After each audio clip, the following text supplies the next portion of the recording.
Hello，歡迎收睇成才研究所，我係 Aaron，我係 Alex。Alex 啊，最近呢個市咧好似成交細咗喎，咁好似呢啲上上落落咁嘅市況咧，我哋點睇呢？其實係啦，近排都係一個上落格局啦，最高由27,000幾跌過落去，最低25,000，而家又彈翻去26,000嘅中間位置。咁啊，我認為即係都好似我哋之前講啦，我哋可能喺呢個上落格局啦，亦都有啲板塊嘅輪動啦，見到啲防守性嘅高息股嘅表現會比一啲可能科技股啊、消費股會比較好啦。咁啊，但係依家咧，我可能會比較建議大家咧，由之前講嘅防守開始，慢慢去準備去進攻啦。咁啊，先係準備就唔係依家第日朝早聽日就 all in 科技股、消費股，但係我認為可以部署呢一樣嘢，尤其是11月、12月呢兩個時間，呢兩個月份咧，其實可能係一個好好嘅機會，等我哋去買入一啲比較中線嘅倉位嘅。咁啊，主要有3個原因點解我會建議大家咁樣做啦。咁第一樣嘢咧就係呢個流動性嘅改善。咁流動性改善咧，就係其實大家知道啦，聯儲局啦，亦都有講到咧，我哋一路由22年到依家嘅一個嘅縮表嘅 QT， 其實我哋已經係嚟緊12月前就會停止㗎啦。咁可能停止咗 QT 之後咧，又可以大家可能憧憬住 QT 停咗啦。咁之後如果通脹唔係好離譜啊，就業開始可能有局部有啲行業開始衰退啊。咁其實會唔會又有 QE 嘅一個可能性喺度？咁由之前可能08年之後啦，08到14年啦，之後可能20年到22年啦，呢啲時間都係 QE 嘅時候，咁見到當個市場流動性好嘅時候咧，對美股啦、對港股其實有好大嘅推動力嘅。咁啊，除咗停止 QT 之外咧，另外減息啦，而家12月份再減息嘅一個嘅預期啦，個點陣圖已經顯示係85% 嘅機會率。咁啊，一邊減息啦，一邊停 QT 啦，再加埋未來可能有 QE 嘅呢個預期咧，咁其實對個股票市場嘅流動性係釋放咗好多出嚟嘅。咁啊，我哋港股呢邊嘅一直嘅資金流嘅受壓啦，亦都我哋嘅估值比較低咧。其實有一部分都係因為美國嗰邊嘅息口咁高，再加一路嘅收緊水。咁其實好多嘅資金都會偏向係翻去一啲美元啊、美元資產上面。咁所以港股先至可能一直都唔係好發揮到啦。咁但係依家個情況可能係會有一個嘅停止或者逆轉出現啦，咁樣樣。咁啊，亦都我哋見到啦，人民幣啦，依家其實已經去到7.07嘅位置啦。啱啱睇嘅話，咁啊，亦都我哋其實掂過幾次7.09，咁都突破唔到。今日啱啱又突破到，睇佢企唔企得穩，甚至乎挑戰到7算嗰個位置。咁其實上一次嘅7算嘅位置已經係講緊係上年嘅9月份啦，24年嘅9月份其實掂過一次，即刻又穿翻上去上面7樓上啦。咁之後再之前咧，長期嘅7嘅話已經係講緊22年嘅時候，即係嗰陣時仲做緊 QE 嘅時候。咁所以我哋都可以望住個人民幣對美元嘅匯價啦。咁第二個原因咧，就會係一啲資金嘅輪動啦。咁我哋可以觀察到幾樣嘢啦。咁第一樣嘢咧就係我哋見到啦，其實由年初至今啦，可以見到啦，我哋嘅恒生嘅高股息指數咧，其實 year to date 大概已經去到35%。咁你話恒生科技指數咧，其實 year to date 咧都淨係得25.6% 嘅啫。咁但係一般嚟講，你一啲嘅科技股其實佢哋個波動率，佢嘅 beta 都係比較大嘅。咁喺一個升市上面咧，理應咧其實啲科技股咧係會跑贏一啲可能 low beta， 我哋叫 low beta 嘅收息股、防守性股票。咁但係反而依家係調轉咗喎。咁呢個結果咧就可以見到，其實喺啲防守性嘅股票上面咧係非常之擠擁嘅了解，即係大部分嘅人都係可能係匯咗入去一啲防守性嘅板塊上面。咁大家都唔係話非常之 risk on 咁樣去做一個進攻。咁暫時都係睇到呢一個現象啦。咁第二樣嘢見到北水嘅一個流向啦，北水今年累計都成過萬億嘅一個淨流入啦，咁都係非常誇張嘅一個數字啦。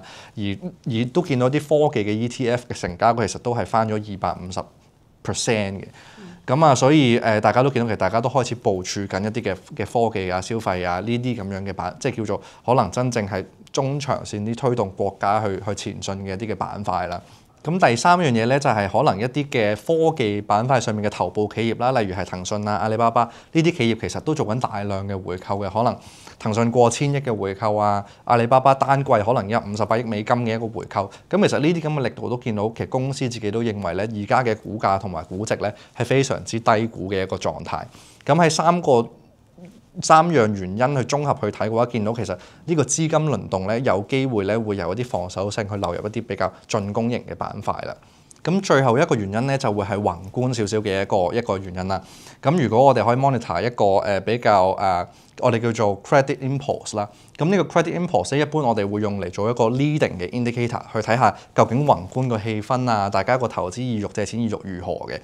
咁呢個 credit impulse 咧，其實係喺上年嘅11月咧見咗底，大概21點幾啦。咁啊，佢一路其實成個2025年都一路升緊。咁呢個 credit impulse 其實係你個融資啦，再除翻你個 GDP 啦。咁其實都要睇下大家幾願意去借錢咁樣樣。咁去到今年嘅9月份咧，最高係見過24個幾。咁依家落翻23個半左右。咁其實都係一個非常之健康嘅一個水平啦。咁我哋見到其實2024年啦，11月年底見咗底啦。今年我哋年中嘅股市咧，亦都係非常之旺嘅。咁一般嚟講咧，啲人睇呢個 credit impulse 咧，大概就係會有個6至9個月嘅 delay。咁如果咁樣睇嘅話，我哋之後咧，其實都可以 refer 翻我哋大概今年年頭嘅 credit impulse 咧，其實一路都係一個穩定上升嘅一個情況。咁根據呢樣嘢啦，我哋都可以見到其實宏觀係慢慢可以改善緊啦。咁當然有好多地方都仲係 struggle 緊嘅。咁但係即係俾少少時間、俾少少耐性嘅話，其實都見到其實國家好多宏觀層面上面嘅數據都係慢慢改善緊。咁亦都宏觀方面啦，都要睇啦，就係Trump 啦，Trump 嗰方面嘅意願啦。因為尤其是佢嚟緊下年11月去中期選舉啦，佢唔會想喺呢個中期選舉上面即係輸俾民主黨。如果唔係，你好多嘅政策其實落唔到地都係冇乜意思。咁所以股票係佢其中一個即係最睇重嘅 KPI 啦。你見佢近期有譬如話 Genesis Mission 啊，或者佢有話關稅嘅分紅啊，每人派2000蚊或者減稅2000蚊啊，呢啲咁嘅政策咧，其實佢都係想推動個市繼續向前行。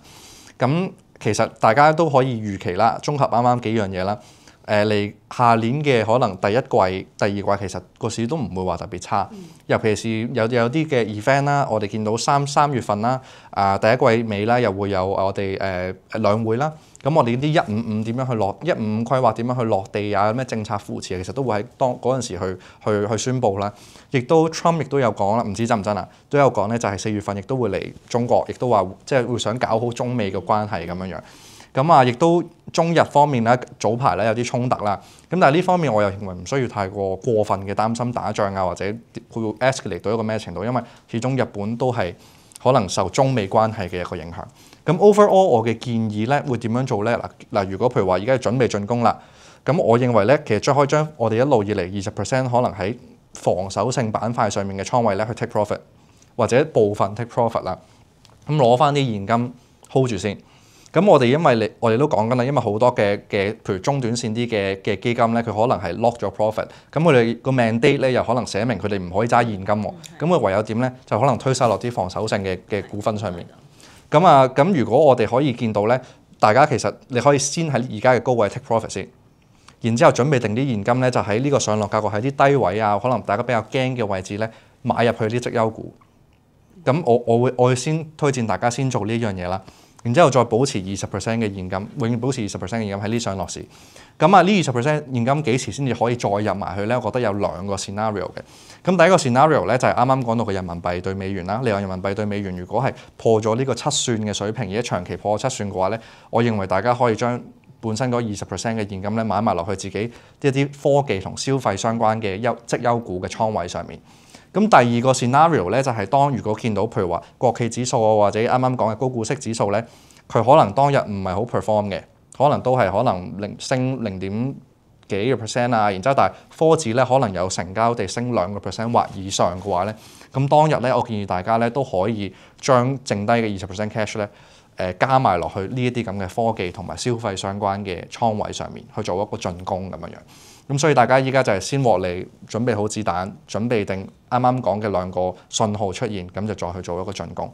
咁有機會咧，呢個11月、12月咧，因為有好多嘅基金冇參與到啦，有啲人 lost 咗 profit 啦，所以係俾咗我哋有一個好嘅機會去買到一啲好嘅價位啦。好啊，咁今集嘅時間又差唔多啦，我哋下一集再見，拜拜。